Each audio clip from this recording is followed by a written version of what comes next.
one image that is claimed to be an actual photograph of Earth from space is called into question, simply because of a film that was released accidentally by NASA of Apollo 11 faking the very first picture of Earth from space. So let's have a look at that video. Of all the footage of Apollo 11 requested from NASA over a 5-year period, one gem was discovered just before the completion of this documentary. An old reel received by mistake.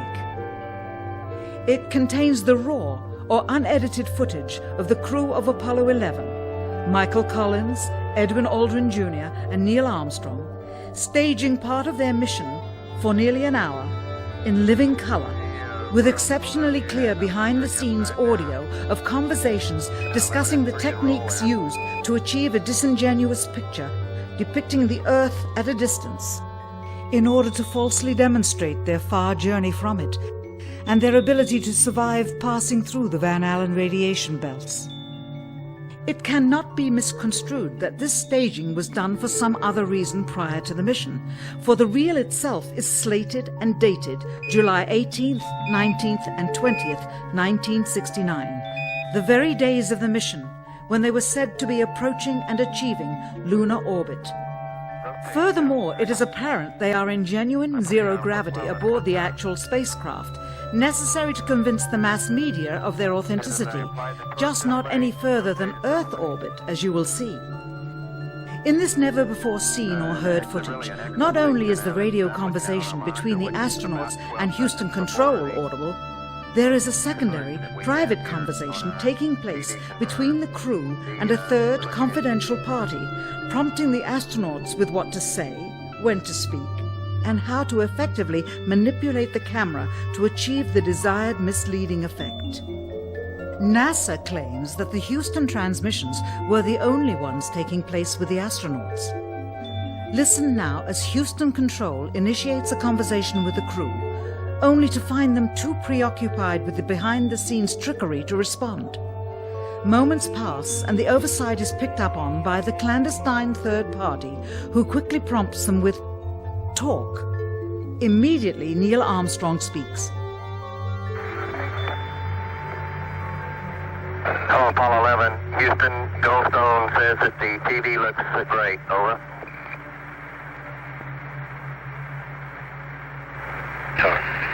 Okay, Roger. We're nothing on Earth. Again, the illusion they are attempting to create is the Earth at a distance to demonstrate their far journey from it and their ability to survive passing through the Van Allen radiation belts.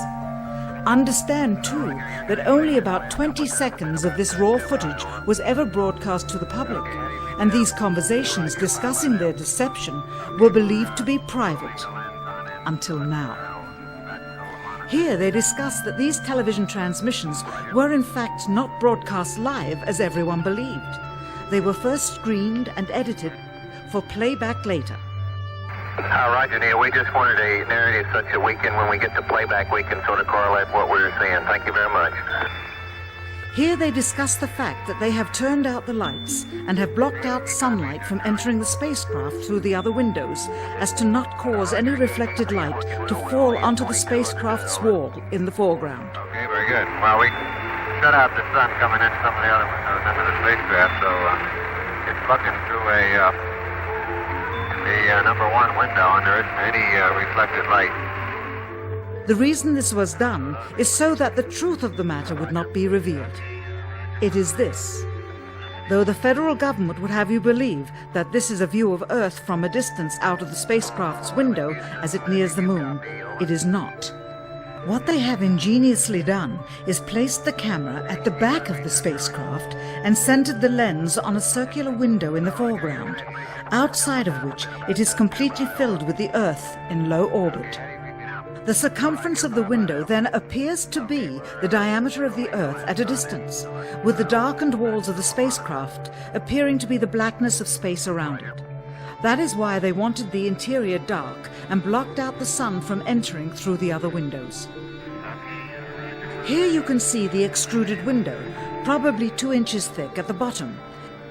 This is because the Earth's shine is coming in at a downward angle. It also causes the Earth to appear to be an irregularly shaped circle, for you are seeing the outside of the window at the bottom and the inside of the window at the top, which together form two different sized halves of a circle. Subsequently, this take was never used. As they perfected the shot, a crescent-shaped piece of black material was inset slightly into the window to create the illusion of the Earth's terminator line dividing night and day. It is uncannily convincing. During this segment, intended to be edited and played back later for the worldwide television audience, dated July 18, 1969, Neil Armstrong condemns himself as he states that he is 130,000 miles out, or halfway to the moon, as the NASA flight log also states on this date, when he is in reality in low Earth orbit of a few hundred miles. Roger, Houston, Apollo 11. Calling in from about 130,000 miles out. Here, during another segment, also intended to air after review, Neil Armstrong falsely explains to the viewers how the shot is attained by putting the camera's lens to the window's glass, as it would have to be if they were the claimed distance away from the Earth. We only have one window that has a view of the Earth, and it's filled up with a TV camera. If the window was completely filled up with a TV camera, as he stated, then an astronaut's arm would not be able to get between the camera and the window, as it obviously does here in this outtake. South America becomes invisible just off beyond the terminator or inside the shadow. You can also notice how the astronaut operating the camera reacted to the mistake by attempting to pan away from it. Blue gas, city white bands of major cloud formations across the Earth. This is a segment that they believed wasn't even being recorded, much less suitable for broadcast, for the lens was being zoomed out and the scene was being changed to that of an interior of the astronauts at work, and apparently the stop button popped back up on the recorder without notice. Here is the diffused work light that they used to see camera controls, but not throw light onto the spacecraft's wall. Here they remove part of the crescent insert.